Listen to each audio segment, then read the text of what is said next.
গোয়েন্দা প্রতিবেদনে দেশের নির্বাচনী ব্যবস্থায় বড় ধরনের ত্রুটি ও দুর্বলতা উঠে এসেছে বলে দাবি করেছেন প্রেসিডেন্ট ডোনাল্ড ট্রাম্প। পাশাপাশি 2020 সালের নির্বাচনে চায়না দেশের ভোটারদের তথ্য হাতিয়ে নিয়েছে বলে অভিযোগ করেছেন তিনি। বৃহস্পতিবার জাতির উদ্দেশ্যে দেওয়া ভাষণে এসব কথা বলেন ট্রাম্প।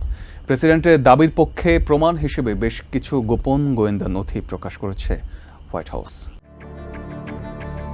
2020 সালের নির্বাচনে পরাজয়ের পর থেকেই প্রেসিডেন্ট ডোনাল্ড ট্রাম্প দাবি করে আসছেন জালিয়াতির মাধ্যমে ওই নির্বাচনে তাকে হারানো হয়েছে।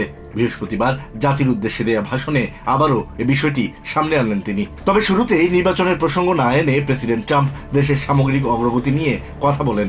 অপরাধের হার কমে আসা, সীমান্ত নিরাপত্তা, মূল্যস্ফীতি নিয়ন্ত্রণ এবং কর কমানোর মতো অর্থনৈতিক অগ্রগতির কথা তুলে ধরার পর তিনি বলেন, এখনো দেশের একটি বড় সমস্যা রয়েছে যা জরুরি ভিত্তিতে সমাধান করা দরকার।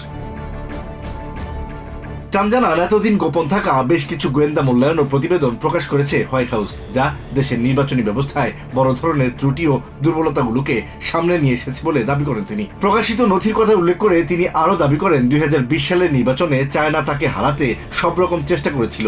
তার মতে সিআইএ এর প্রতিবেদন অনুযায়ী 2018 সাল থেকেই চাইনিজ কমিউনিস্ট পার্টি তার বিরুদ্ধে বিরোধী শক্তিগুলোকে উস্কে দেওয়ার নীতি গ্রহণ করে, যাতে তাকে পদত্যাগ করতে বাধ্য করানো যায় অথবা নির্বাচনে পুনরায় তার বিজয় ঠেকানো যায়। ট্রাম্প বলেন, 220 মিলিয়ন আমেরিকান ভোটারের তথ্য অবৈধভাবে হাতিয়ে নিয়েছে চায়না, যার মধ্যে নাম, ঠিকানা ও ফোন নাম্বারও রয়েছে।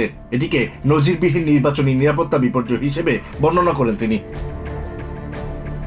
প্রেসিডেন্ট অভিযোগ করেন, ইন্টেলিজেন্স অ্যানালিস্টদের মধ্যে আদান প্রদান হওয়া ইমেল থেকে জানা গেছে তারা প্রেসিডেন্টকে দৈনিক ব্রিফিং দেওয়ার সময় চায়নার হস্তক্ষেপ সংক্রান্ত তথ্যগুলো ইচ্ছাকৃতভাবে আড়াল করেছিলেন। ট্রাম্প জানান, তার প্রশাসন স্টেটগুলোকে সতর্ক করার কাজ শুরু করেছে এবং একই সাথে হোমল্যান্ড সিকিউরিটি ডিপার্টমেন্ট শুক্রবার এ বিষয়ে একটি বিশেষ ব্রিফিং করবে। ট্রাম্প তার এই ভাষণ সম্প্রচার না করা গণমাধ্যমগুলোর তীব্র সমালোচনা করেন, বলেন তাদের সম্প্রচার লাইসেন্স বাতিল করা উচিত। সবশেষে ভোট দেওয়ার ক্ষেত্রে ছবিযুক্ত ভোটার আইডি এবং নাগরিকত্বের প্রমাণপত্র দেখানো বাধ্যতামূলক এবং ডাকযোগে ভোট দেওয়ার প্রক্রিয়া সীমিত করতে কংগ্রেসকে সেফ আমেরিকা অ্যাক্ট পাশের আহ্বান জানান তিনি। Asad Jial, TVN 24 news desk.